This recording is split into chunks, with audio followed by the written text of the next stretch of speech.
La muerte de Cristian Manuel Varillas Sudario fue instantánea. A él le dispararon directo a la sien. Estaba a pocos metros de su casa cuando es amenazado, pistola en mano, por dos sicarios que llegaron a bordo de una motocicleta. Aunque Cristian Varillas quedó paralizado y nunca puso resistencia, el despiadado delincuente le disparó en la cabeza, haciendo que caiga sobre el pavimento, ya sin vida. Él estaba llegando más o menos a esa hora de las 9:20, esa hora. Llegaron y quitaron el celular, dispararon y se fueron. Los delincuentes tomaron el celular y mochila de su víctima, pero extrañamente dejaron en el lugar otra mochila que ellos portaban. Según la Policía Nacional, en el bolso encontraron diversos celulares y billeteras, los que presuntamente serían robados. Todo ocurrió en la asociación Abiduni, en Puente Piedra. Cristian Manuel Varillas Sudario era suboficial de la Marina de Guerra y llevaba 6 años de servicio en la base naval de Callao. La familia descarta algún tipo de amenaza previa. Ninguna, porque no recibí una amenaza, nada, como que era como le comentaba el chico, era tranquilo, así como bien centrado en sus cosas. Sin embargo, las autoridades evalúan la posibilidad de un ajuste de cuentas por el modus operandi en que estos sujetos han actuado contra la vida de Varillas.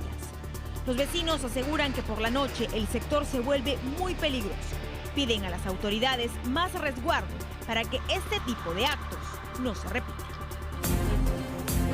Claro, la pregunta que nos hacemos es ¿cuál fue el móvil? Porque lo van a asaltar y él en ningún momento pone resistencia. Este suboficial tan joven, además, entrega su celular sabiendo que no va a exponer su vida por un aparato tecnológico. Y a pesar de ello lo matan. Esto evidentemente está ya siendo investigado por la policía y también por el Ministerio Público, porque estos sicarios, malditos delincuentes, dejaron una maleta y allí hay elementos, por supuesto, que van a servir como parte de lo que se necesita en cuanto a las indagaciones que tienen que seguir, por supuesto, su curso para dar con esta gente que realmente no hace más que seguir tiñendo de sangre las calles de nuestro país. Es tremendo realmente. Desde aquí nuestras condolencias a los familiares de este joven suboficial de la Marina. Así empezamos el programa. ¿Cómo están, señores? Buenas noches.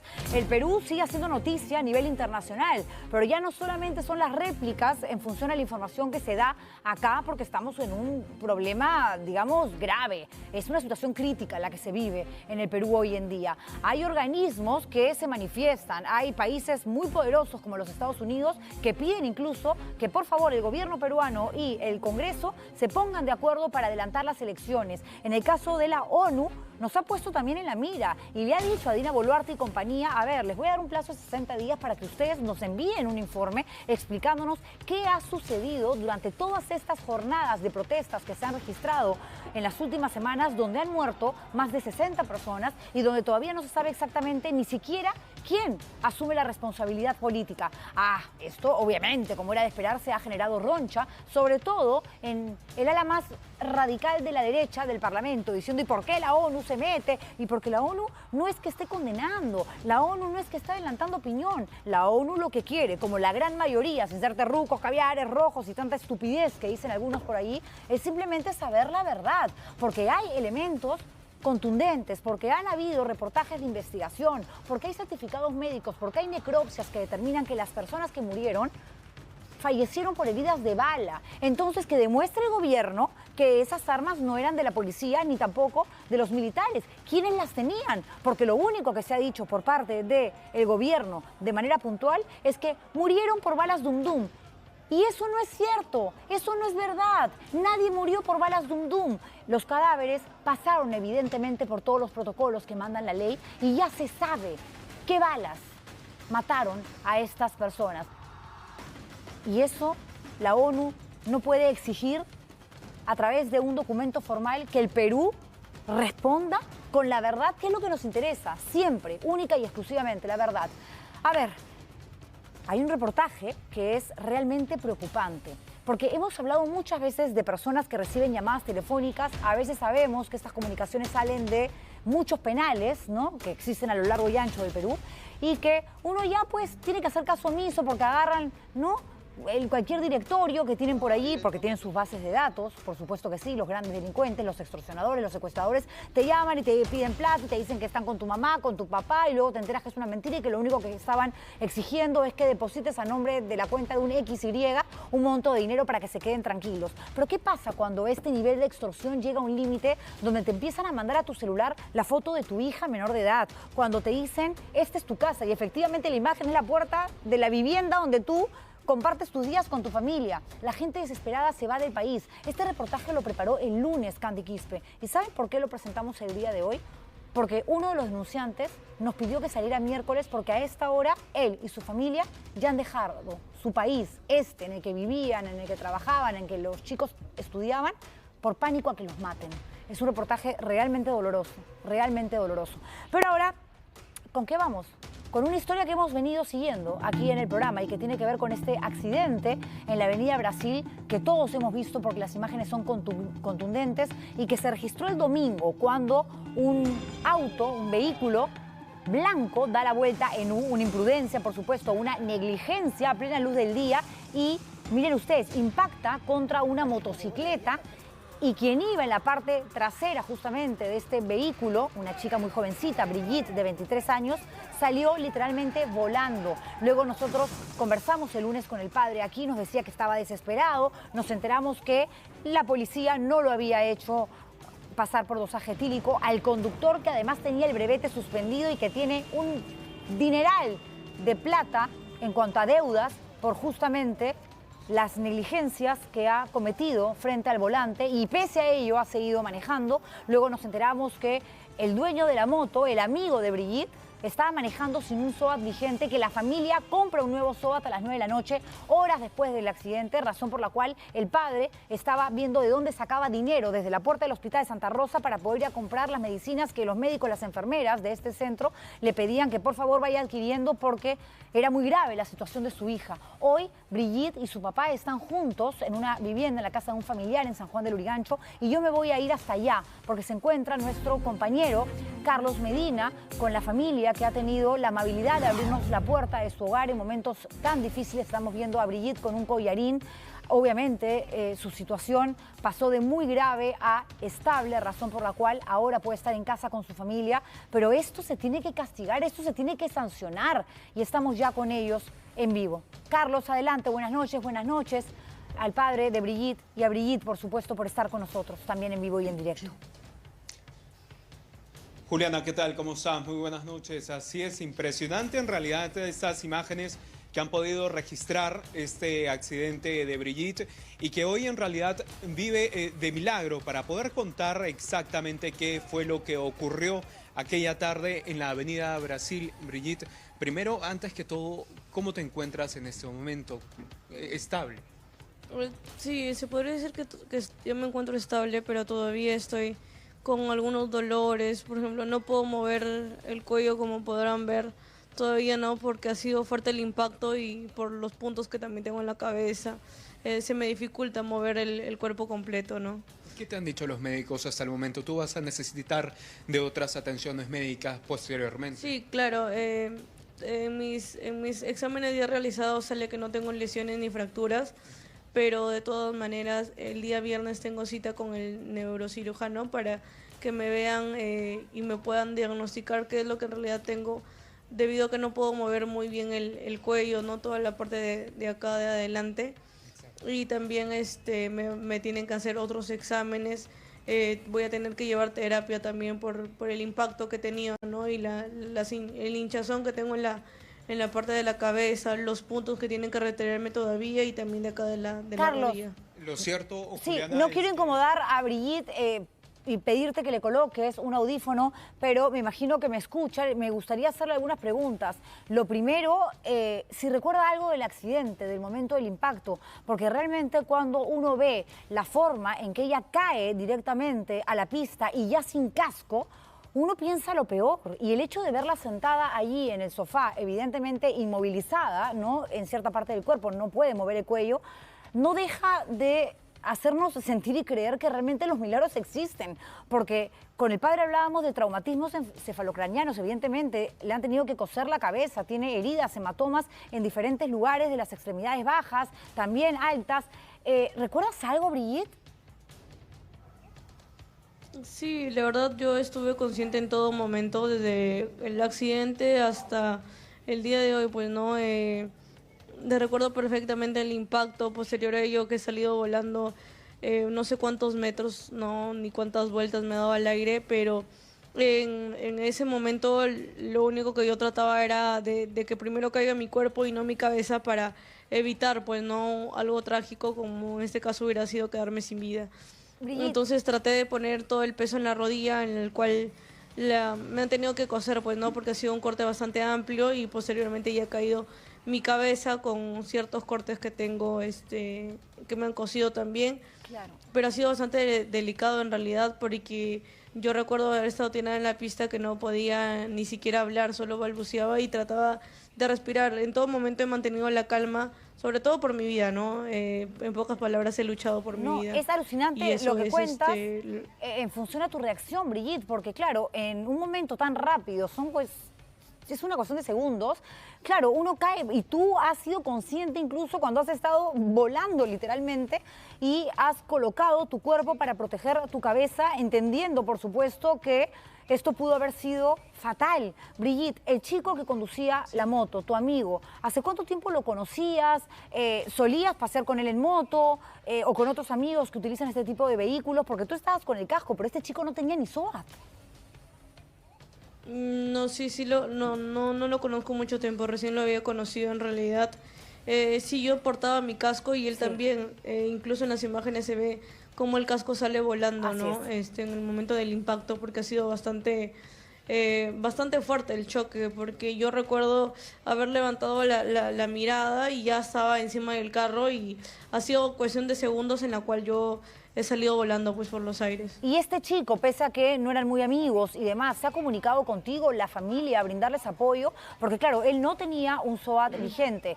El conductor del chofer es tan inteligente que increíblemente, para que la gente lo sepa, lo han dejado en libertad a pesar de todos los antecedentes que tiene ese señor de nombre Víctor Daniel Sánchez Guevara, que es un escándalo. Miren ustedes las multas que datan del año 2019 y que son M4, falta M4, es decir, bastante graves, ¿no? Razón por la cual debe en una 4.950 soles, luego el mismo año otra vez una nueva multa por 9.900, 4.950, 9.900. Esto realmente es tremendo porque son multas que le han puesto por manejar con el brevete suspendido y siguió conduciendo su vehículo. 2019, estamos 2023. ¿Cómo es posible que 4 años una persona siga conduciendo un carro y que no lo detengan y que no lo mantengan en una comisaría y luego lo pasen a la carceleta del Poder Judicial o del Ministerio Público? En este caso corresponde primero a la Fiscalía. ¿Cómo es posible, con tantas deudas sin pagar, que alguien haga simplemente lo que le dé la gana y que algunos se quieran comprar el cuento de que volteó en U porque el embrague le estaba fallando y entonces quería llegar rápido a su casa, cuando aquí lo que explicábamos que lo lógico es poner justamente tu auto, ¿no?, a un lado de la pista si algo está fallando, luces de emergencia, sacas tu triángulo y llamas automáticamente a una grúa o pides auxilio con la familia, con alguien que pueda venir a ayudar para reparar tu carro, pero no das la vuelta en U en una zona donde no puedes hacer esa maniobra. Brigitte, la familia de este conductor, ¿han dado la cara?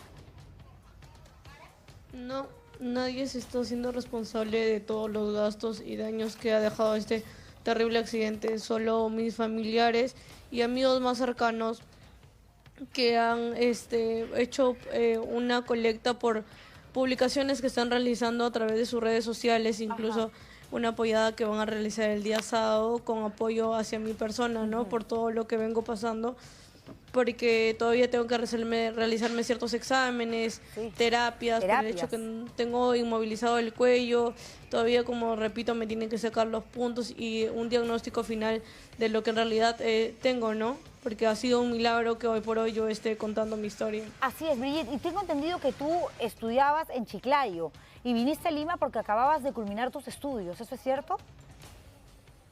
Sí, eso es cierto. Yo ya culminé mis estudios y obviamente vine acá a Lima a buscar una oportunidad laboral, ¿no? Para ya desarrollarme en lo profesional y en lo personal, que es como toda chica de 23 años que gusta cumplir con sus metas, ¿no? Con sus sueños como todos, y esa era la idea, pues, y no me esperaba eso terrible que me acaba de pasar, es como si hubiera vuelto a nacer. Y allá en el Chiclayo, ¿con quiénes vivías? ¿Con tu madre, con hermanos?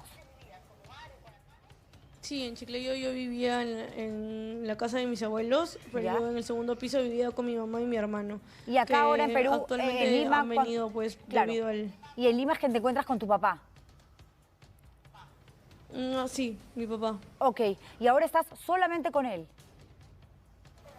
No, también ya ha tenido que venir mi mamá y mi hermano a apoyarme porque no puedo hacer mis cosas por sí sola. A eso O sea, iba. necesito apoyo de mi familia para movilizarme. A eso iba, más allá de los gastos que se generan día a día, ¿no? Que la medicina, que el examen, que la tomografía, que la resonancia magnética, que tienes que pasar ahora otra vez por el neurocirujano, que vas a tener que utilizar un tiempo más este collarín, hay que ver cómo cicatrizan, cómo curan tus heridas, el tiempo que se pierde en una chica que acaba de terminar su carrera y que estaba en Lima dispuesta ya a buscar trabajo, a insertarse en el mundo laboral. Entonces, ¿cuánto tiempo te han dicho los médicos que vas a tener que estar, digamos, en pausa, en stand-by, para recuperarte totalmente y regresar a la vida que tenías antes? Tienes 23 años, eres una joven de 23 años que está empezando a vivir. Posiblemente me han dicho que tengo que tener el collarín por un mes, pero todo va a depender al proceso de cómo vaya evolucionando yo, ¿no? Absoluto reposo, incluso ni siquiera puedo comer todo lo que son líquidos nada más porque no puedo masticar, Claro. se me dificulta, ¿no? Por todo el golpe que he tenido, es difícil. Sí, no es para Entonces, menos. es eso más que todo, que no puedo hacer mis cosas por mí misma. Tienen que bañarme, tienen que incluso hacerme un moño. No, incluso con este calor es bastante fastidioso para mí estar con el collarín, porque no puedo estar sin esto, me voy a fraccionar o me voy a hacer algún daño colateral a lo que ya he tenido, pues, ¿no? Brigitte, y dime una cosa, ¿qué se sabe acerca del dosaje etílico? Tu padre, desde la puerta del Hospital Santa Rosa, muy preocupado, cuando nosotros tuvimos la oportunidad de conversar con él, nos decía que él había ido a la comisaría y que le habían dicho que no había pasado por el dosaje etílico el chofer, porque la persona que lo tenía que trasladar, hacerle la prueba, pues no estaba, había que esperar a las 9 de la noche. Le dicen que todavía no pasa por un dosaje etílico y claro, este tipo de pruebas ya no son precisas cuando transcurren las horas, porque la idea justamente es que inmediatamente después de un accidente de esta naturaleza, todos pasen por dosaje etílico, incluso quien es trasladado a un hospital, la policía se encarga de que vaya alguien y se encargue de sacarle una muestra de sangre para que esto también pase por el laboratorio y se sepa si se ingirió o no alcohol. ¿Le hicieron dosaje etílico? Bueno, lo que mi papá me comenta es que ese mismo día le habían dicho que le iban a hacer dosaje etílico, pero al parecer no le habían hecho ningún examen. No, Y ya, al pues, día ¿qué siguiente sirve? él ha vuelto a ir muy temprano y también le preguntaron si... Mi papá preguntó en la comisaría, pues, ¿no? Si le habían realizado el examen y les dijeron nuevamente que recién se habían ido a realizarle. Entonces, para mí lo que ellos han estado esperando es que a este tipo se le baje todo el alcohol Obvio. para recién poder sacar un dosaje etílico para que después salga con una respuesta negativa y él salga bien librado de todo esto. Claro. Porque incluso Fiscalía llegó al hospital donde yo estaba a rendirme mi declaración. Claro. Yo fui muy contundente y claro con ellos. Ellos me han visto en el estado que yo estaba en el hospital, que no me podía mover, ni siquiera podía dormir porque ellos llegaron aproximadamente 3:30 de la mañana y yo todavía seguía despierta con el temor del golpe que he tenido, no ni siquiera poder dormir. Y hoy Sí. darme con la noticia de que lo han dejado libre me parece demasiado indignante e No, injusto. total. Porque me ha podido costar la vida a mí y nadie se hace responsable de ello, ni siquiera dan la cara y lo han dejado libre. Mañana puede ser otra persona. Totalmente de acuerdo, Brigitte. Hoy día he sido yo, pero de aquí más adelante Así es. nadie sabe. De repente puede ser un familiar de ustedes y porque nadie tiene la vida comprada, pero Así por es, este así es, tipo de Brigitte. conductores imprudentes no nos vamos a ver arriesgadas personas inocentes como en mi caso, Imprudentes, ¿no? Yo tengo 23 irresponsables. años, todavía tengo una vida por delante. Y no, que no respetan ni siquiera lo mínimo indispensable para conducir un vehículo, que es tener un certificado que determine que eres una persona apta para manejar, una licencia, un brevete. No lo tiene, suspendido desde el 2019 y lo dejan libre. Por Dios, ¿qué están esperando? Que agarre cualquier otro carro y salga otra vez como loco a la calle a manejar y ahora sí mate a gente. Brigitte, gracias por tu testimonio, realmente te dejamos descansar. Gracias a Carlos Molina, por supuesto, nuestro compañero, por estar, Medina, por estar allí contigo en la casa donde te encuentras junto a tu padre y otros familiares. Un fuerte abrazo, Brigitte, y aquí estamos atentos, por supuesto, para ayudar en todo lo que se pueda. Gracias. A ver, qué terrible, ¿no? Y qué fortaleza esta chica, ¿no? Es increíble cómo en el momento en que estás cayendo al suelo, en esos segundos, ella reacciona de una manera brillante, ¿no? Y dice: pongo el cuerpo primero para proteger mi cabeza, que es lo más delicado. ¿Cuántas personas realmente tienen esa capacidad de reacción? Increíble, realmente, que esté viva, que pueda hablar, que pueda caminar. Va a tener que pasar por tratamientos, más exámenes, terapias, nos contaba, pero está viva y se va a poner bien.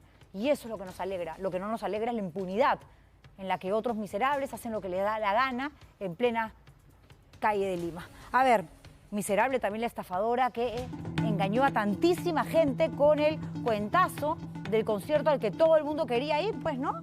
Sí. ¿Se acuerdan ustedes de Pamela Cabanilla Sánchez? Chiquilla, además 18 años, que había sido señalada, acusada por un montón de gente, cientos de personas de haber estafado con entradas falsas para los conciertos de Daddy Yankee en octubre del 2022? Bueno, se desapareció e incluso en el interín, ¿no? Grababa videitos como que burlándose. Aquí estoy con la plata, jojolete. Claro, está en el primer mundo diciendo: me libré, me fui con la plata con la que realmente estafé a tantísimos jóvenes en el Perú, pero ha sido capturada en Madrid. La detención fue porque ha sido acusada de liderar una red criminal llamada los QR de la estafa.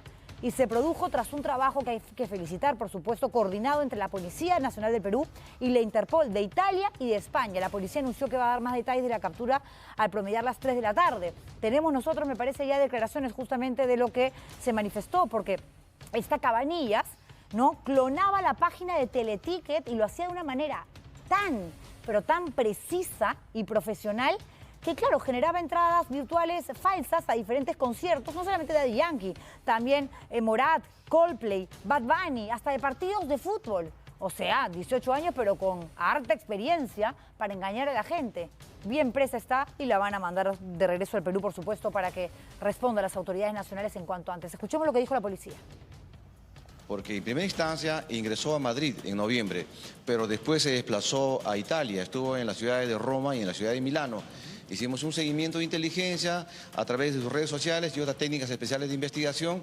Finalmente, el día de hoy, a las 13 horas, hora española, fue capturada por la Policía Judicial de España en Madrid. En el distrito de Carabanchel, que es donde nosotros pensábamos que se estaba ubicando y que estaba teniendo, sobre todo, mayor presencia, la hemos podido interceptar y tras identificarla y comprobar que efectivamente se trataba de ella, la hemos detenido por los delitos que cometió en Perú. Luego de la captura viene el armado del cuaderno de extradición. Formalmente a la Interpol de Madrid ya nos comunicaron la captura y nosotros asimismo hemos comunicado al equipo de cooperación internacional del Ministerio Público, al Poder Judicial, al juzgado que conoce la causa y al Ministerio de Relaciones Exteriores, porque esta extradición se hace por vía diplomática. Así es, y que venga cuanto antes. La Policía Nacional, en coordinación con la Policía Italiana y Española, han actuado de una manera muy profesional. Que venga, que responda. Y a ver si aquí en el Perú le da ganas de seguir grabando TikToks burlándose de toda aquella gente que hizo un gran esfuerzo para comprar entradas y ver a sus grandes artistas y también estar presente en partidos de fútbol. Y esta mujercita de 18 años se burló de todo el mundo y se quiso dar la gran vida en el primer mundo. Vamos con la Presidenta de la República. Hablamos de política. ¿Les parece? Dina Boluarte, ¿sí? Fue reconocida hoy como jefa suprema de las Fuerzas Armadas y Policiales en una ceremonia muy importante, además, oficial, que se realizó en Palacio de Gobierno. Ella recibe el bastón de mando, el mismo que se le debió entregar ni bien asumió el cargo, luego de la vacancia de Pedro Castillo. Pero la crisis política, social y todo lo que ha pasado en las últimas semanas, generada básicamente por las protestas, impidieron el reconocimiento. No es casualidad que esto haya sucedido el día de hoy, cuando se había anunciado la toma de Lima parte 2. Y este título no lo he puesto yo, lo han puesto los dirigentes, las personas que están organizando nuevas movilizaciones aquí en la capital. La cosa está tranquila, no sabemos si esto realmente se va a dar con la fuerza que ellos manifiestan, pero es un mensaje, porque política no solamente hay que evaluar el fondo, sino también las formas. Aquí Dina Boluarte recibiendo este reconocimiento el día de hoy, el bastón de mando que le corresponde, porque es legítimamente, nos gusta o no, la Presidenta de la República, está diciendo abiertamente, a ver, las Fuerzas Armadas y la policía están conmigo, hay cosas que nosotros no vamos a permitir, ya saben, a cualquier acto vandálico, nosotros vamos a ponerle freno, y tiene coherencia con lo que manifestó Otárola ayer, ¿no?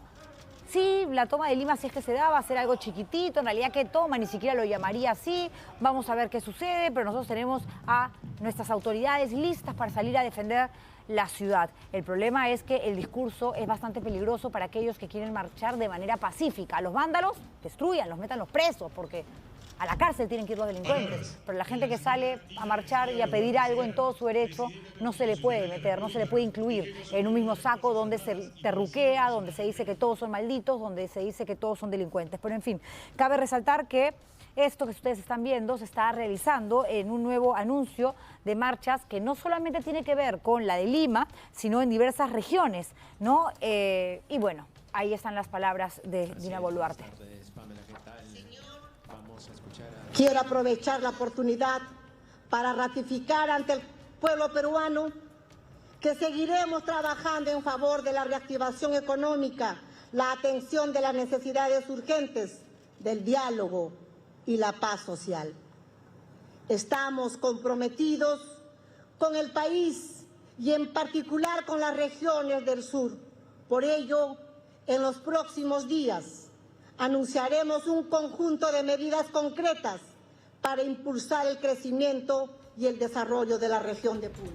Es maravilloso lo que dice, pero el asunto es que es un mensaje extemporáneo.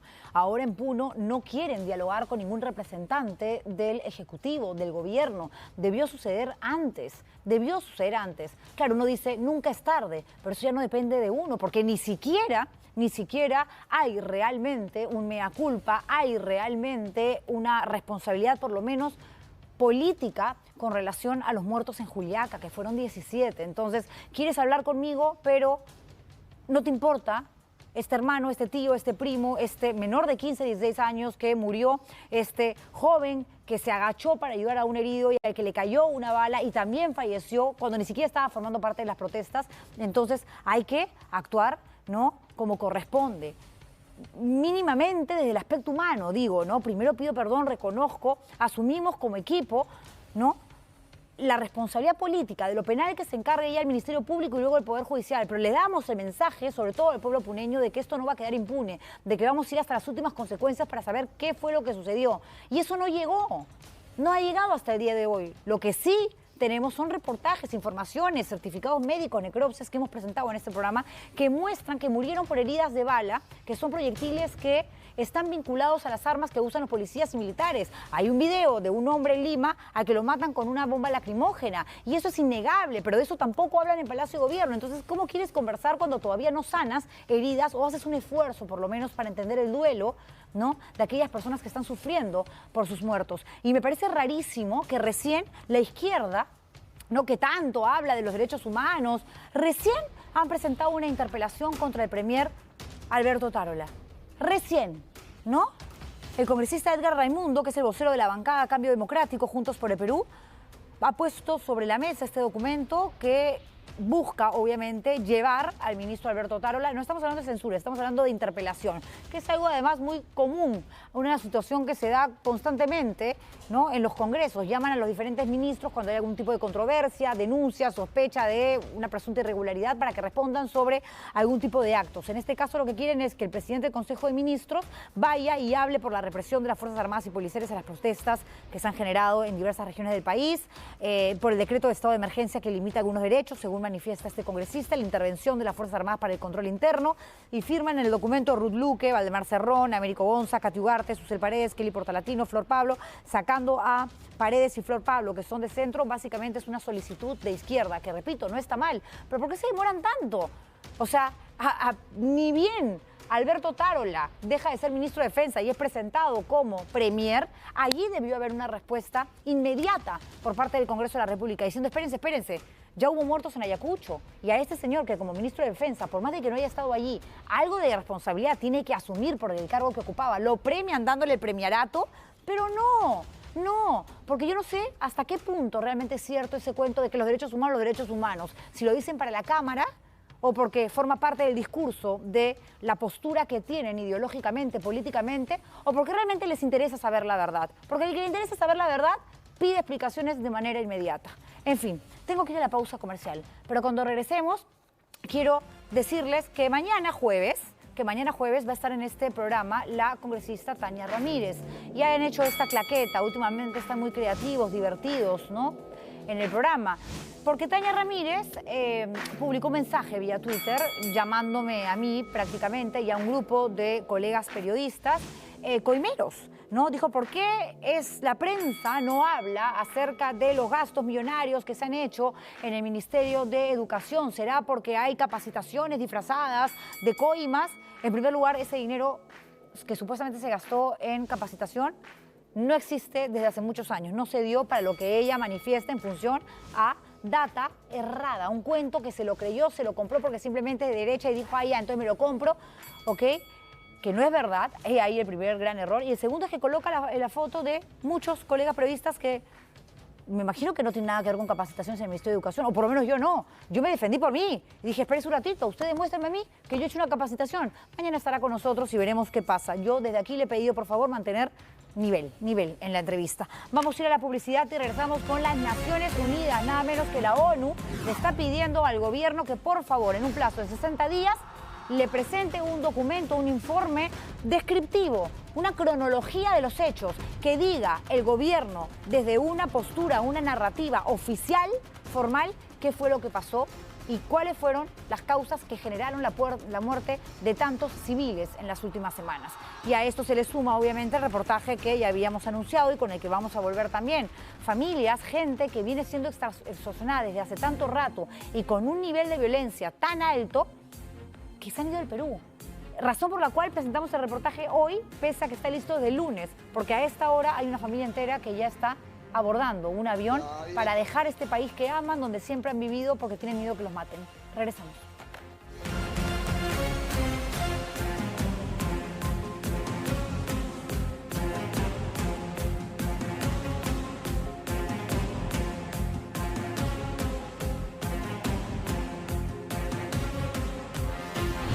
.pe.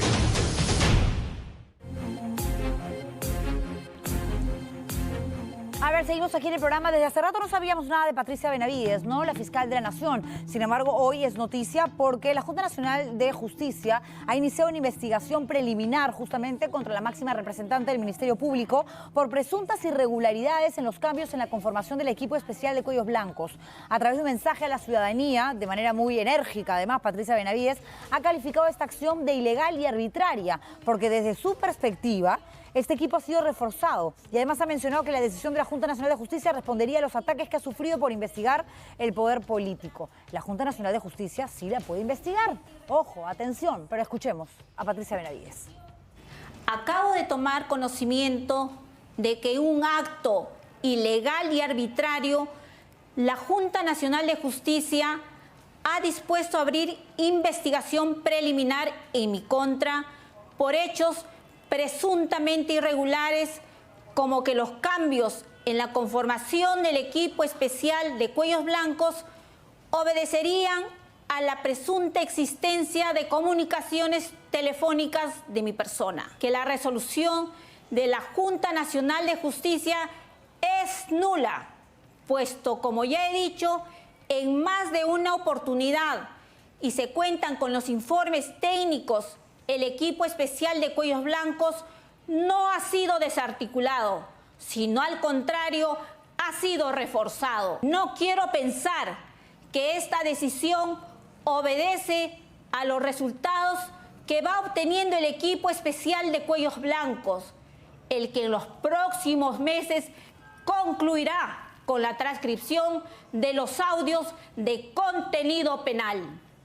Tampoco quiero pensar que esta decisión se debe al contexto en que se ha solicitado la prisión preventiva contra el expresidente Castillo por actos de corrupción y que se investiga a altos funcionarios del actual gobierno por violación a los derechos humanos y corrupción.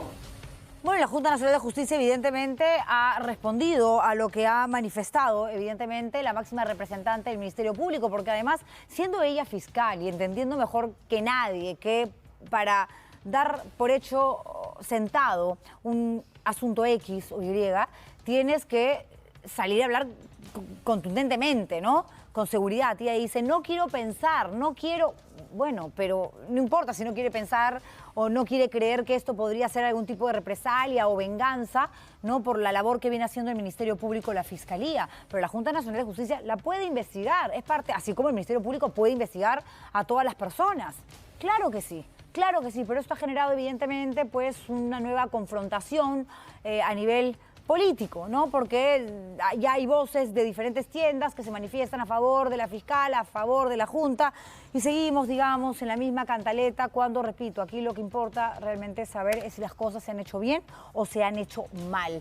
Y la ONU lo que está pretendiendo es saber simplemente qué pasó en el Perú. En un rato vamos a hablar con Marisol Pérez Tello, quien ha sido congresista, ha sido ministra de Justicia y que hoy ha dado una entrevista bastante interesante en RPP, y razón por la cual le hemos invitado para que nos explique qué es lo que busca justamente una organización tan importante. Aquí no se trata de poner contra la pared a nadie, aquí no se trata de señalar al gobierno y decir ustedes son los que han generado. No, se trata de informarse, se trata de entender de la crisis en la que estamos inmersos y pedirle, obviamente, al gobierno central, que formalmente son los indicados para dar toda la información que tiene que ver con los lineamientos que de pronto ha seguido el Ministerio de Defensa, razón por la cual los militares han procedido de tal o cual manera, lo mismo el Ministerio del Interior, porque alguien tuvo que dar la orden a los policías para que actuaran, como bien sabemos, de manera indiscriminada en el uso de sus armas, entre otras cosas. Y le ha dicho al gobierno peruano la ONU, tienen 60 días para presentar la documentación que les estamos solicitando. ¿Por qué la ONU se mete? No es que por qué la ONU se mete. Está bien que la ONU se preocupe justamente por asuntos que tienen que ver con una palabrita, ¿no? Que yo sé que muchos odian, o dos palabritas, derechos humanos. Pero no podemos dejar de preocuparnos por los derechos humanos, porque ese día realmente vamos a terminar de colapsar como país. Así como nos indignamos por la corrupción, así como nos indignamos por los secuestros, así como nos indignamos por el nivel político que existe, nos tenemos que indignar, por supuesto, cuando se trata de muertes que lo más seguro es que se hayan generado, pues, sin ningún tipo de respuesta a un acto vandálico en el que un policía o un militar tuvo que defenderse porque era eso o su vida. Legítima defensa, lo llaman los abogados. Eso, de lo que sabemos, pues no sucedió. En todo caso, veamos el reportaje. Esto es de Carlos Viguria.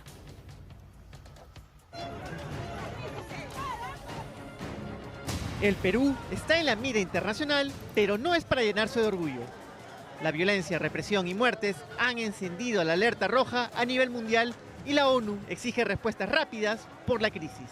Los plazos los tiene cada estado. Cada estado maneja su política interna. Al Congreso no le gustan las órdenes, ni siquiera de la ONU. En una carta del 24 de febrero, la Oficina del Alto Comisionado y 8 relatorías especializadas en derechos humanos expresaron su preocupación por los hechos de violencia ocurridos por las protestas en el país tras el golpe de Estado de Pedro Castillo. Y esperan un detallado informe en 60 días. Este informe a mí me parece particularmente potente porque recuerda cuáles son los estándares aplicables en materia del uso de la fuerza, en el marco de manifestaciones, si se detiene una persona, si es que hay niños de por medio, que es algo que es terrible y que yo creo no recibe la atención que merece, ¿no? Ante ello, la ONU solicita que se informen sobre las denuncias vinculadas al uso de la fuerza, muertes en las protestas, abuso de ley, arrestos arbitrarios, terruqueo, ataques a periodistas, un caso de desaparición forzada, entre otros. Es una presión internacional que Perú debe cumplir en 60 días. si es que no hay una respuesta, vamos a hacer todo esto público, ¿no? Las comunicaciones que se han enviado, las solicitudes, la información que hemos recibido, es decir, no es una amenaza, pero sí es digamos, un mecanismo que pueden también tener los procedimientos especiales para visibilizar y llamar la atención. Ese es un llamado de urgencia. Y mientras Perú estará ocupado atendiendo este pedido, los aliados del golpista ya están en la ONU usando sus mecanismos, buscando generar mayor presión internacional.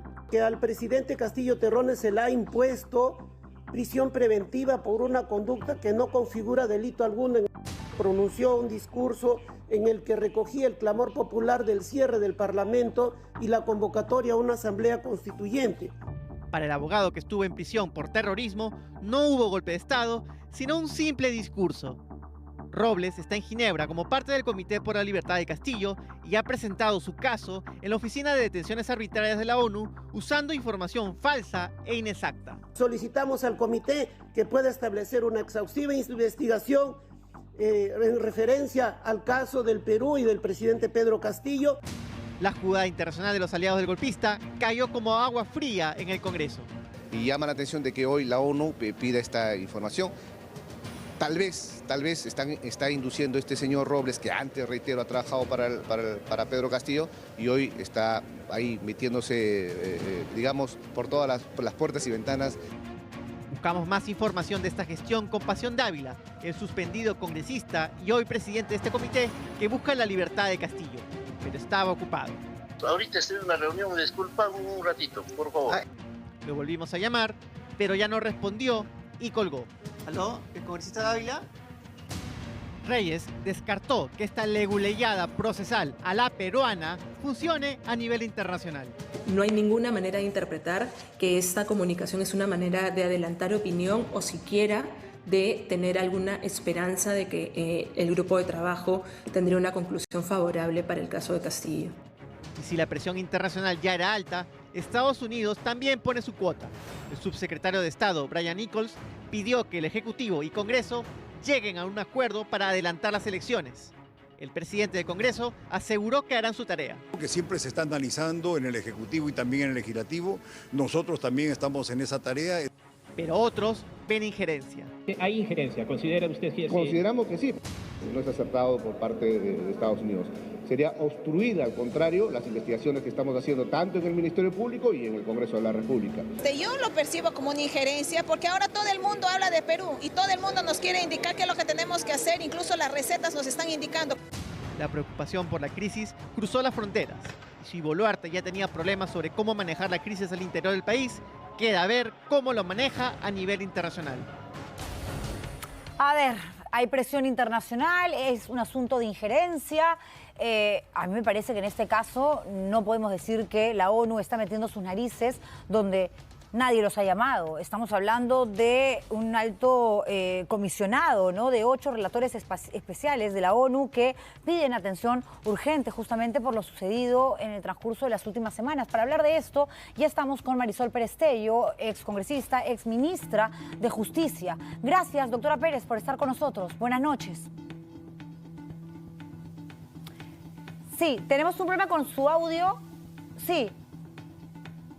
Ahí está. Decía que muchas gracias, Juliana, a usted, por la oportunidad que me da de poder explicar qué significa este documento y qué implicancias tiene. Me parece muy importante que se entienda por qué ha sido dado y cómo es que deberíamos actuar como Estado para que las denuncias que están acá, que son gravísimas, se puedan aclarar y esto no afecte más la ya dañada imagen internacional con las consecuencias que esto tiene para el país. Claro, porque aquí de lo que se habla, según el documento, es de la necesidad simplemente de contar con un informe y que le está dando además buen tiempo al gobierno para que lo puedan redactar, ¿no? Narrando los hechos tal cual sucedieron de manera oficial formal, algo que el gobierno, a la población, a la prensa, todavía no nos ha dicho. ¿Por qué la ONU no lo puede solicitar? ¿Usted cree que hay un asunto de injerencia, como lo han manifestado ahorita algunos congresistas? No, yo creo que es absoluto desconocimiento del sistema universal de protección de derechos humanos y por eso es tan importante que podamos explicar de qué se trata. Primero, el sistema universal de protección de derechos humanos nace después de la Segunda Guerra Mundial con un objetivo muy claro que es mantener la paz Y se entendía ya desde la etapa de entreguerras que solo habría paz si había justicia social. Ese es el punto de partida de la Organización Internacional del Trabajo. Y en temas de derechos humanos, solo los derechos humanos, que fue la forma como eso se concretó, podían garantizar la paz. Y a partir de eso y de la Declaración Universal se crearon una serie de tratados que desarrollaron algunos derechos que ya estaban contenidos, vida, integridad, libertad, pero que los estados vulneraban en mayor medida. Todo el tema de desapariciones extrajudiciales, de ejecuciones extrajudiciales, desaparición forzada, tortura, derechos de la mujer, niños, niñas y adolescentes, recientemente temas indígenas, que son problemas mundiales y que tienen una respuesta mundial, con tratados que se aprueban en el marco de la Asamblea General y que crean órganos de supervisión y cumplimiento. En ese contexto, algunos tratados crean relatorías o se crean mandatos como los de los grupos de trabajo. Este documento es firmado por 6 relatores y 2 grupos de trabajo. El grupo de trabajo contra la desaparición forzada y el grupo de trabajo contra la detención arbitraria, y 6 relatores especializados en temas que han considerado que por denuncias individuales hay que pedirle información al Perú. No prejuzgan sobre el fondo, es un tema humanitario en el que se le pide una explicación al Estado peruano sobre denuncias documentadas. Digamos, hay un mínimo de documentación previa para que la denuncia pueda proceder a que se haga un procedimiento especial. Ese procedimiento especial es reservado, esta documentación evidentemente no ha sido publicada por Naciones Unidas, y al haberse hecho público creo que es súper importante porque hay que leerlo, yo los invito a leerlo, relata hechos.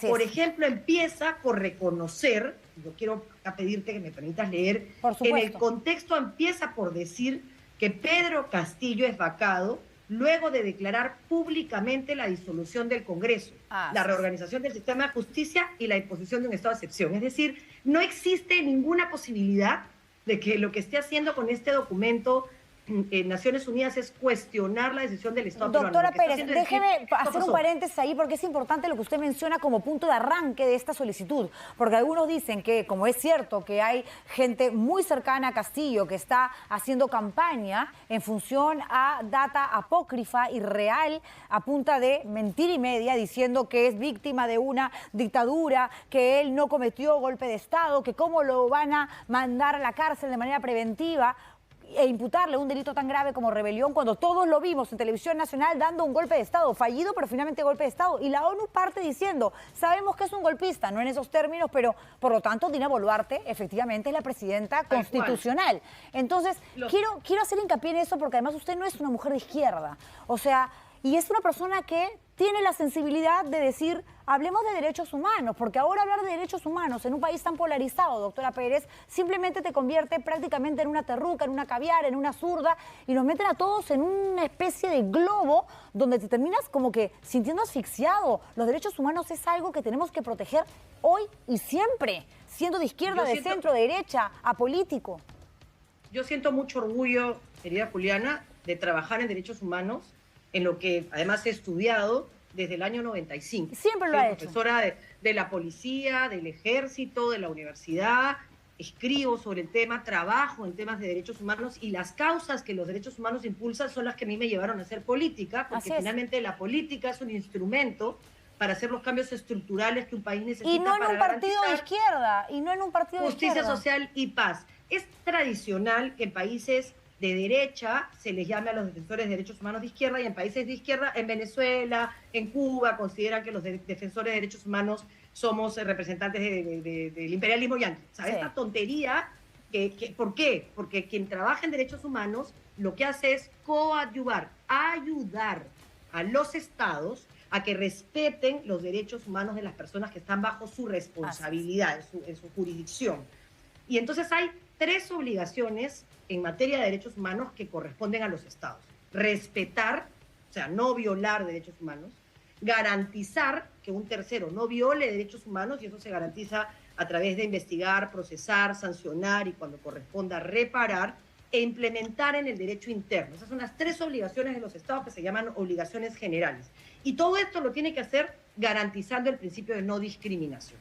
Lo que hacen los grupos de trabajo y los relatores es decirle al Estado, he recibido este conjunto de denuncias vinculado a detenciones arbitrarias, a ejecuciones extrajudiciales, a una desaparición, a la falta de tipificación adecuada del delito de terrorismo, cosa que viene reclamando hace 12 años y adicionalmente a la exposición a peligro, porque lo dice textualmente, porque se vulneran derechos a partir de las manifestaciones y de la toma de carreteras, y además menciona expresamente el caso del policía calcinado. Calcinado. No hay sesgo. Exacto, no hay sesgo. Hay hechos.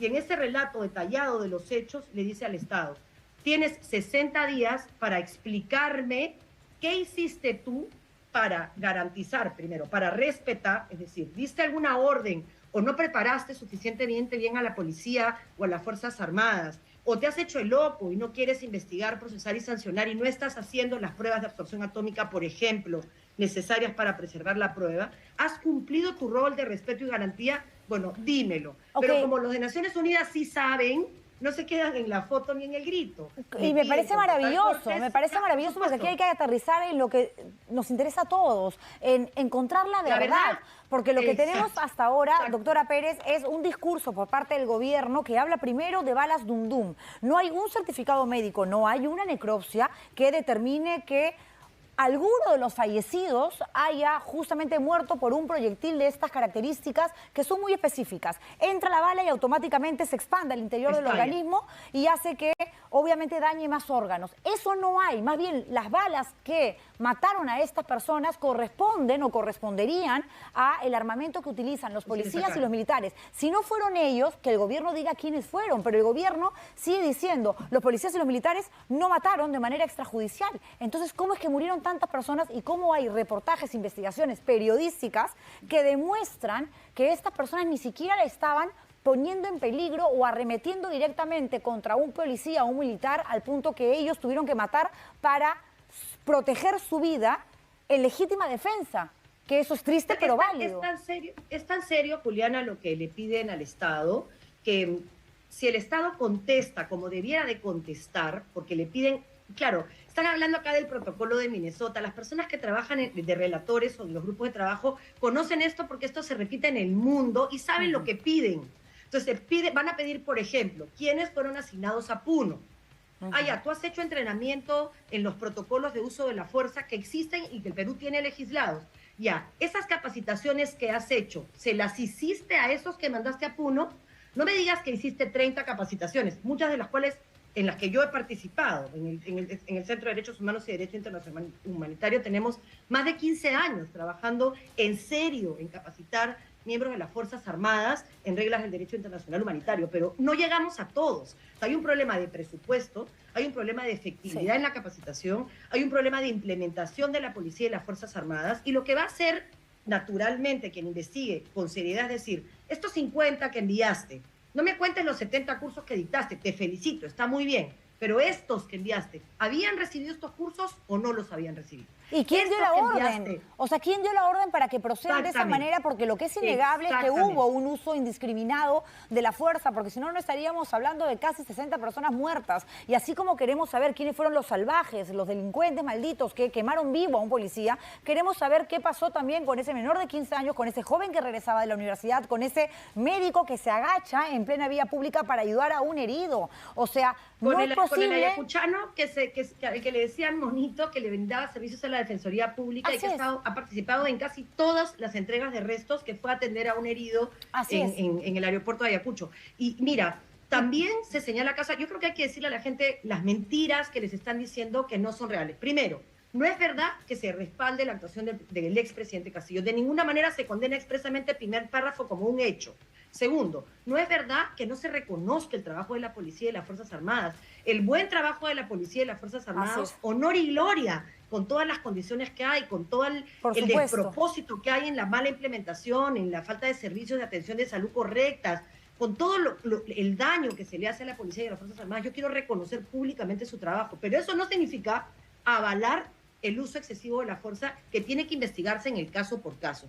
Y si una persona decidió mandar a jóvenes que no estaban preparados a cumplir una labor en una zona que estaba en ese momento con un alto nivel de violencia, tiene responsabilidad, pues por supuesto que la tiene. Y si los mandó sin armas, y si los mandó además sin posibilidades de usar armas no letales, entonces también tiene responsabilidad. Claro, porque es como lo que dice usted es tan válido porque me lleva a automáticamente compararlo, ¿no?, con el otro grupo, ¿no? Con los manifestantes, con los protestantes. O sea, todos son terrucos, todos son asusados y pagados por mineros ilegales, por narcotraficantes. ¿Y dónde están los protestantes, los ciudadanos de a pie que han salido a pedir por comida, a pedir por mejor calidad educativa para sus hijos y que se confundieron en un grupo enorme y de pronto, claro, ¿por qué van a pasar la historia como terroristas, como malditos vándalos, cuando son inocentes o eran inocentes? Hay que saber la verdad y hay que separar la paja del trigo. Es muy interesante tu pregunta porque en todas las marchas, de un lado y del otro, finalmente han habido personas que en un punto reventaron el Ministerio Público en las marchas antes del 7 de diciembre, de grupos que defendían otras posiciones, y hay que identificar quiénes son, el caso por caso. Eso es una labor de inteligencia, pero hay que activar un servicio de inteligencia serio, bien estructurado. En nuestro país no se ha hecho más que activar y desactivar la DINI sin darse cuenta que un país como el nuestro, con crimen organizado, con terrorismo, no puede combatirlo si no tiene inteligencia preparada, capacitada y con el respaldo económico necesario, pero también con los controles para que no se violen libertades y se garantice la seguridad y el orden. Entonces, no es blanco y negro, Julián. No es blanco y negro, no debe ser blanco-negro. Se debe atender el caso por caso, responder a las preguntas de Naciones Unidas, porque lo que está en juego no solamente es la responsabilidad de quienes tomaron las decisiones, sino la imagen internacional del Estado. Porque si en 2 meses no hay respuesta y esto se eleva al Consejo de Derechos Humanos y se hace público, más público de lo que ya es en el Perú, la mirada internacional, no importa lo que digan los congresistas, que nosotros no les hacemos caso, menos caso le hacen fuera, no importa que digan que se quieren ir del sistema interamericano, también se van a ir de la ONU. O sea, se van a ir de todos los que les dicen solo queremos la verdad. Así es. Totalmente de acuerdo con usted. Totalmente de acuerdo con usted, doctora Tello. Pero esta es la última pregunta, me gana el tiempo. Tengo que ir a la pausa. ¿Qué podemos esperar de ese informe si la propia Presidenta de la República ha sido citada hasta en 3 oportunidades al Ministerio Público y a la Fiscalía para responder justamente, porque ella es la jefa de Estado? Si no fue ella, fue el Ministro del Interior, el Ministro de Defensa, y si fue el Ministro de Defensa cuando se producen las muertes en Ayacucho, ¿por qué ahora es el Presidente del Consejo de Ministros? O sea, explíquenos, por favor, qué fue lo que sucedió. Mira, no solamente no solamente eso, los relatores hacen expresa mención a lo que señaló la Presidenta el 24 de enero, cuando exhortó al Ministerio Público a adelantar investigaciones, señalando ella, diciendo que esas muertes, las muertes de Puno, no habían sido causadas por policías, sino que habían sido cometidas por personas no vinculadas a la fuerza de seguridad. Hasta de los ponchos rojos habló. Hasta de los ponchos rojos hablaron. Ella está adelantando una sentencia, cosa que no ha hecho Naciones Unidas, respecto de quién es el autor material, y esas cosas no se pueden hacer tan a la ligera. Se necesita hacer investigación seria para que el país sepa quién es quién. Yo creo que ella está cometiendo un error, creo que está pésimamente mal asesorada, creo que nunca se entendió como presidente de un gobierno que tenía que ser de transición, porque ella venía de ser la vicepresidente primero y de haber sido ministra de la persona que dio el golpe, y además de la persona que asusó durante ese año y medio en cada consejo descentralizado todo lo que hoy ella está cosechando. Ella debió ser consciente que no tenía la legitimidad ni las posibilidades de hacer un gobierno hasta el 26 y que debía llevar el país a una transición democrática en el que las demandas se canalizaran democráticamente y no se polarizara más el país, ni estuviéramos en este juego de maltratos y de insultos y de descalificar al mensajero. Si cometemos el error de subestimar la importancia que un informe de esta naturaleza tiene para el Perú en términos de inversión, ojo que no estoy hablando de inversión porque me importa el tema económico más que los seres humanos, pero en la medida en que no hay trabajo, las personas tienen hambre. Hay un daño para la persona también. Están en desesperación. Obvio. Entonces estamos en un país que vive una incertidumbre desde el 7 de diciembre y que ya venía viviéndola 1 año y medio antes, enfrentado, polarizado, con 2 grupos extremos que se unen en retrocesos en materia de educación y que se unen en retrocesos en materia de garantías de derechos sociales y también en todos los temas vinculados al enfoque de género, y me parece un despropósito en un país en el que cada día hay 2 sentencias de violación sexual de menores de 14 años, y de los cuales uno es en el seno familiar. Doctora Pérez Tello, creo que no tenemos claro cuál es la agenda del país. Hace tiempo que no hablaba con usted y realmente es un placer. Es un placer conversar con alguien que entiende realmente lo que está sucediendo,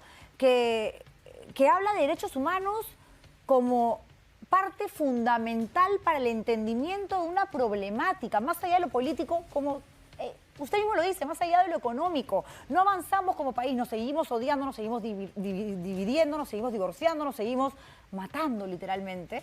Si es que seguimos con esta consigna absurda de que el que habla de derechos humanos es un terruco, un rojo, que el que estuvo en la protesta tiene que ser terruco y que el policía es de todas maneras un asesino porque hubo un grupo que lo más seguro es que es un hecho que usó la fuerza de manera indiscriminada. No generalicemos, entendamos que, me quedo con esa frase, que no todo es blanco y negro cuando se trata justamente de hallar lo más importante, la verdad, porque cuando se encuentra, ahí sí se sabe si es blanca o negra.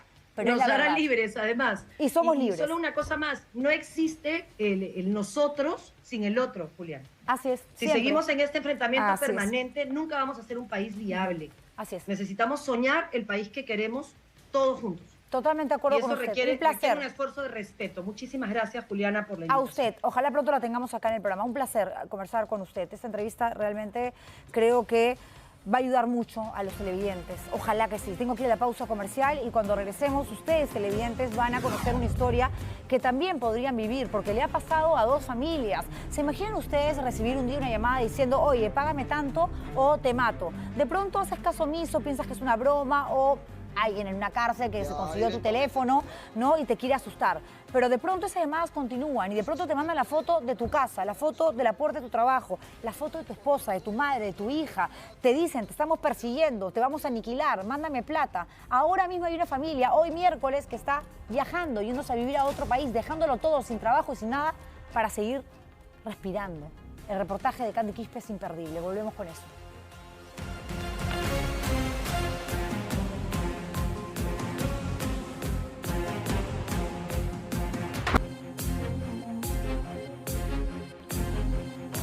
A ver, esto que viene a continuación es terrible, es una pesadilla, ¿no? Candy ha recogido 2 testimonios, 2 casos, 2 denuncias de personas que vienen siendo víctimas de extorsión. Un arquitecto, por ejemplo, empieza a recibir llamadas. Le dicen que es integrante, quien está del otro lado del teléfono, por supuesto, del Tren de Aragua, y que le han pagado $25.000 para acabar con su vida. Y que, como es buena gente, ¿no? Él le puede dar 10.000 soles y ya no lo mata. Entonces, claro, esta persona dice, no le voy a hacer caso, o sea, me pasó a mí, pero he escuchado de otras personas que también han sido expuestas a situaciones de estas naturalezas y al final era una mentira, simplemente me han querido asustar. Pero le empiezan a mandar fotos de la casa, de la hija, saben sus movimientos, a qué hora entra a trabajar, a qué hora sale. En realidad, se tuvo que ir con la familia entera del país. Tenemos luego a un músico que además es fisicoculturista, que empieza también a recibir llamadas. Y este sí da plata, ¿no? Y luego se da cuenta que la persona a la que le llega este dinero es alguien que obviamente existe, lo detienen y el resto de la historia se cuenta en el reportaje imperdible que nos trae esta noche Candy Quispe. Y como se los dije al inicio del programa, debió salir el lunes, pero el arquitecto que va a hablar en esta nota nos pidió que saliera hoy miércoles y por supuesto que lo escuchamos y le hicimos caso porque tenía miedo que si salía lunes o ayer, él todavía en Lima con su familia, pudiese morir. ¿Pueden creerlo? A ese nivel hemos llegado. La nota.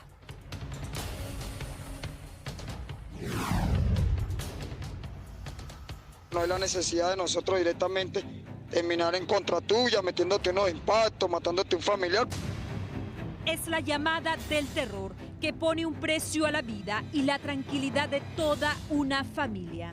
Este tipo nos está pagando a nosotros los 25.000 soles para que nosotros te hagamos un atentado, un sicariato, una desaparición forzosa. Extorsionadores que usan el nombre de una megabanda criminal para infundir el miedo y doblegar a sus víctimas a punta de amenazas. Que habla el estimado Catire, mi hermano, Catire Santa Rita. Ya directamente te habían dado el notificado, el comunicado de parte de la organización del tren. Nosotros lo que tenemos ahorita es una angustia y un temor que algo nos pase. Que me iba a matar, que me iba a dejar cojo, que iba a matar a mi mamá, a mi papá. Esta empresaria no tiene un minuto de paz desde el día que su esposo empezó a recibir llamadas de una persona que se presentó como miembro de la temible organización venezolana conocida como el Tren de Aragua. nombre es Carlos Zulbarán, yo pertenezco a la gente del Tren de Aragua, mi hermano. Nosotros estuvimos reunidos con un ingeniero, un conocido tuyo, que está ofreciendo pagar 25.000 soles para que nosotros hagamos un atentado en tu contra, en contra de tu familia. Estos son algunos de los audios cargados de terror y zozobra, donde los extorsionadores le exigen al esposo de la empresaria una fuerte suma de dinero a cambio de no atentar contra lo más sagrado, su familia. Es que nosotros lo que queremos de tu parte es que tú te hagas presente con nosotros para el día de hoy, con una transferencia bancaria de 10.000 soles. Con estos 10.000 soles vas a garantizar tu seguridad y la de tu familia por un año. Para no matarlo, le pedían a mi esposo que pague 10.000 soles. ¿Qué pasaba si ustedes se negaban a pagar? Le dijo a mi esposo que iban a atentar, primero le dijo contra la familia, ¿no? Contra mi hija o yo. De las llamadas pasaron a los mensajes para coaccionarlos de la manera más violenta. Tras negarse a ceder a las extorsiones, empezaron a llegar estos chats amenazando que pasarán a ser el objetivo del Tren de Aragua. El texto iba acompañado de una foto de la hija de la empresaria que decía, objetivo, poner en cautiverio. Ya deberías haber realizado la transferencia. ¿Quieres de la mala manera? Así lo haremos. Te vamos a mandar a tu hija por pedacitos. Estamos tomando la determinación de salir del país. Hemos estado viviendo en casa de un familiar, escondidísimos. Si nos hemos venido es porque nos vamos del país y ya nos vamos, ya. La angustia los llevó a tomar una decisión radical. Mientras se viene emitiendo este reportaje, la empresaria, su esposo y su hija ya deben estar muy lejos en un vuelo rumbo al extranjero. ¿Cuál es tu temor? Que nos pase algo, que atenten contra nuestra vida. Tú sabes, como dice mi esposo, no importa, las cosas materiales no importan. Y nos estamos yendo como locos por salvar la vida. Una sanguinaria organización que cada día cobra más víctimas. El estimado Catire, mi hermano, Catire Santa Rita, ya directamente te habían dado el notificado, el comunicado de parte de la organización del tren. No hay la necesidad de nosotros directamente terminar en contra tuya, metiéndote unos impactos, matándote un familiar, porque no la que es, mi hermano. Estos son los macabros audios que el empresario y músico Ítalo Vivar empezó a recibir desde el mes de enero. Empezó pidiéndome 10.000 soles. Posteriormente él comenzó a negociar conmigo, como a bajar el tema del dinero que él me pedía. De 10.000 pasó a 5.000, de 5.000 a 2.000. Yo le dije, mira, yo, como te digo, no soy una persona adinerada. Los mensajes decían, si no me pasas la foto del pago, te lo juro por mi madre que está muerta, que te dejo en una silla de ruedas para toda la vida. Ante el temor de que atenten contra su vida o la de su madre, el cantante salsero, quien además es dueño de un pequeño restaurante en el Callao, depositó 200 soles a la cuenta de Jonathan Cabrera Veral. Que iba a matar a mi familia, a mi mamá, que me iba... Yo tengo un tatuaje en el pecho, ¿no? Y me mandó una foto diciéndome, ese tatuaje que tienes en el pecho te lo voy a sacar a punta de balazos. Las amenazas no han impedido que Ítalo Vivar continúe con sus proyectos musicales y como asesor nutricional. Detrás de todo estaría una mafia internacional que nació en Venezuela, pero extendió sus tentáculos en países de Latinoamérica como Colombia y Perú. Sin embargo, la policía no descarta que sujetos inescrupulosos tomen el nombre del Tren de Aragua para desatar el terror y sorprender a sus víctimas. Qué tremendo, ¿no? Tener que irte de tu país porque te extorsionan, tener que dejar lo que has construido a lo largo del tiempo, ¿no? Tu espacio, tus amigos, tus afectos en general, porque te amenazan de muerte a un punto que pese a las denuncias que hace formalmente, nadie da con esa persona que obviamente maneja información de tu vida, te manda hasta las fotos de tu hija, por Dios, y lo que más vas a valorar obviamente es la vida y la integridad de quienes más quieres. Qué horrible en realidad, qué terror, porque esto le puede suceder a cualquiera. De hecho, le debe estar pasando ahora mismo a muchas otras personas, pero Candy ha conseguido estos dos casos realmente preocupantes. Gracias, Candy, tremenda nota. Vamos ahora con un asunto del que no se ha hablado mucho, pero que llama la atención. Y tiene como protagonista otra vez al siempre polémico, al siempre controvertido alcalde de Trujillo, Arturo Fernández.